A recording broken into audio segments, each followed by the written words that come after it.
Un šeit mums ir ciemos evolūcija uz stikla tonēšanu, kur šeit ir izveidojies šāds te defekts, un esmu ievērojis, ka katram otram šādam modelītim ir šāds te defekts pašā stūrītī. Un tas veidojās no tā, ka tāds apšūms ir ņemts nost un nepareizi uzliks virsū.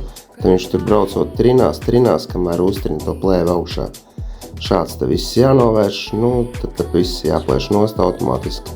Tā plēva arī tāda pabalējas augšdaļa var redzēt nedaudz savādāk, un arī jau stūrī šeit tāds caurums izveidojies ir laika gaitā.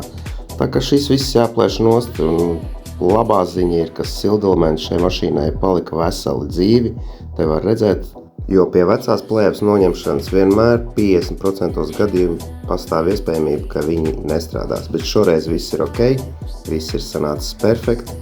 Arī šeit atverot stiklu, šīs stikla malas, kā man patīk, visas ir tādas minimāli, ļoti mazas, un, protams, daudz labāk izskatās nekā atstāta 3 mm kante.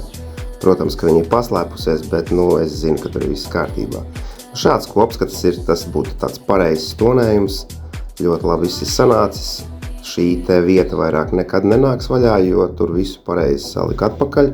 Šai mašīnai ir uzstādīts Lumāra plēvis ar 10 gadu garantiju, kā arī darba izpildes kvalitātes garantija ir līdz auto eksploatācijas beigām.